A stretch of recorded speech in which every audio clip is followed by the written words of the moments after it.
Alright, I'm just gonna say it from the very beginning of the video. I'm a little bit concerned about Ohio State football moving forwards. Yes, you guys just beat Minnesota 45-31. You had a lot of big scoring plays, there were a lot of good moments, and overall, the team will be fine, but there were some issues in this game. First and foremost, this team is a lot better than Minnesota. They're making a decent amount of mistakes, and I was just not impressed by this defense. I'm going to elaborate a lot more as we get into today's video, and you can call me a hater if you would like, but take away your emotion for just a second and listen to what I have to say about this team and my thoughts from today's game. Before we get into today's video, I'm going to be making a ton of content about the 2021 college football season, everything from game analysis to breaking news to players who break out and pretty much everything that goes on this year, and I'm going to put it in my 2021 college football playlist down below. That's going to be pinned to every single video, so if you want to keep up to date with every single thing going on in the sport, be sure to subscribe and check out that playlist, as that will be your go-to. Now let's get started and talk about Ohio State football. So yes, as I previously stated, the number 4 Ohio State Buckeyes beat the Minnesota Golden Gophers 45-31, and this game was on the road in Minneapolis to open up Big Ten play. Going through a quick box score analysis, CJ Stroud went 13 of 22 for 294 yards, 4 touchdowns, and a pick. And in terms of the rushing game, Mayan Williams had 9 carries for 125 yards and a touchdown. We're first going to focus on those two position groups. More specifically, we're going to first start out with CJ Stroud.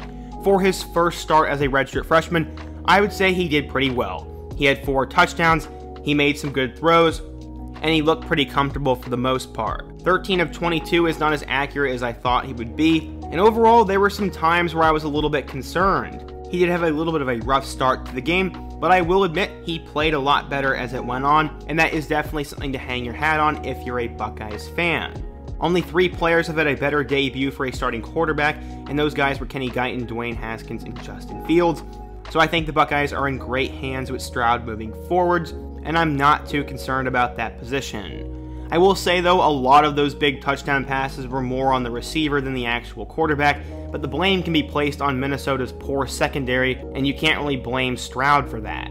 There were a lot of big plays in this game, which was a lot of fun for Ohio State fans to watch, and definitely showed just how explosive this team can be, but to me, it's a little bit concerning. You have Oregon coming to town in 2 weeks, and sorry Minnesota fans, but the Ducks secondary is not going to be that bad, and they have a top 5 defense in the country, and typically a screen pass is not going to go for 75 yards, you're not going to see Garrett Wilson or Chris Olave wide open on the sideline, and you're not going to see all these ginormous plays. Yes, they could happen, but I really want to see how Stroud plays and these receivers play when the defense is a little bit better, and they actually have to have more of a drive. They only scored 1 touchdown in the red zone, and while the big playability is obviously good, I don't know how much that prepares them for Oregon. I don't think many people thought Minnesota would win this game, and I do know Ohio State and Ohio State fans knew they were going to beat Minnesota. Right now, everything should be about Oregon and winning the Big Ten.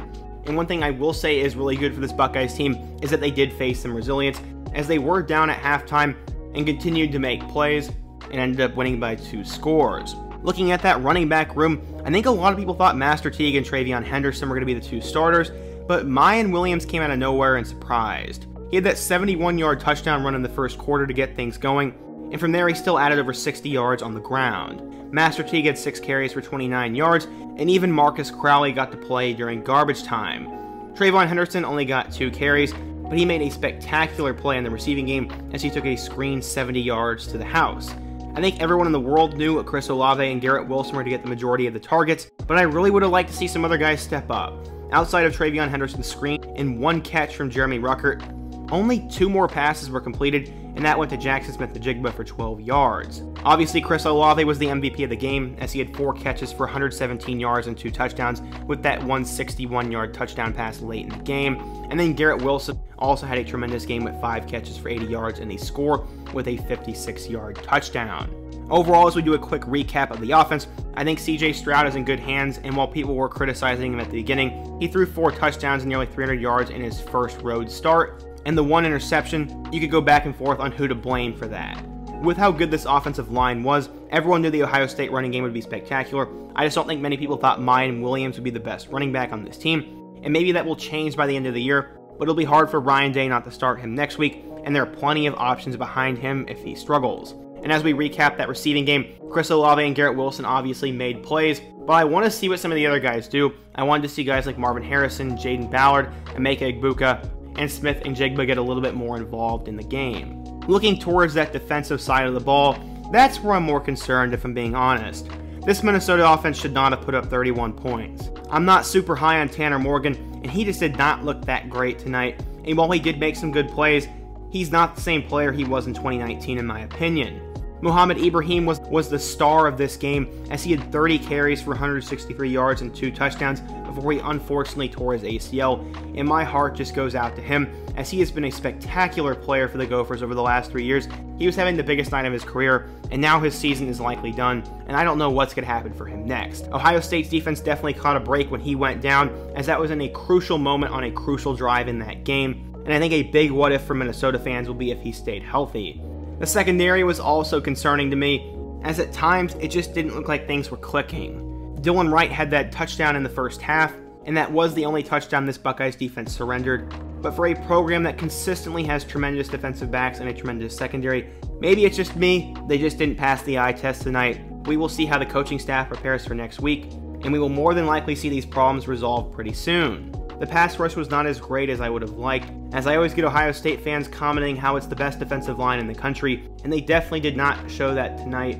And while it is obviously week 1, there's way too much talent on that defensive line, and Minnesota is just not that good. There should have been a lot more pressure. Minnesota's best wide receiver Chris Ottman-Bell was not available for tonight's game, and there was no reason they should have given up 31 points. And while youth may be to blame at some of the spots, I think everything will be fine in just a couple of weeks. One last point about the defense, with Ibrahim going down, he was on pace to have a 200-yard and probably a 3-touchdown game, and he is not the best running back this Ohio State team is going to play. In just 2 weeks, they'll have to play against Travis Dye and CJ Verdell, as they're one of the best backfield duos in the country, and when they get into Big Ten play, there are a lot of good running backs that this team will have to play, and they definitely need to figure that out. So overall, to recap, Ohio State's defense is going to need some work. They should not be giving up this many points to a Minnesota team, which in my opinion was pretty mediocre and should not have put up that many points. They're going to need to fix that rushing defense, as Mohamed Ibrahim absolutely tore them up, and they're going to be playing even better running backs and better offenses in the future. CJ Stroud is going to be really good this year, and he showed a lot of growth throughout the game, so I'm not really too worried about him, no matter what people have to say. The running back room is going to be fantastic. I think the biggest problem there is figuring out how to get enough touches to these guys. In terms of the wide receivers, the 2 guys who we expected to step up played well, but the only issue I had is we really didn't get to see a whole lot of their depth and what their other players are capable of doing. The title of today's video is that Ohio State football has a problem, and that is this defense, and they have got to figure that out, or who knows, maybe they will lose to Oregon in a couple of weeks. But more than likely they're going to be fine, and if you're an Ohio State fan, let me know what you think of today's game, your thoughts on this team moving forward, what impressed you, what you're worried about, and just your overall reaction to Game 1. I'm going to be doing a ton of videos like this, and basically everything that you need to know about college football, so be sure to check out my 2021 playlist, hit that like button if you want to support my work, and check out all my other videos on the end screen, including my documentary about the rise of CJ Stroud. I hope to see you guys again soon, but until next time, peace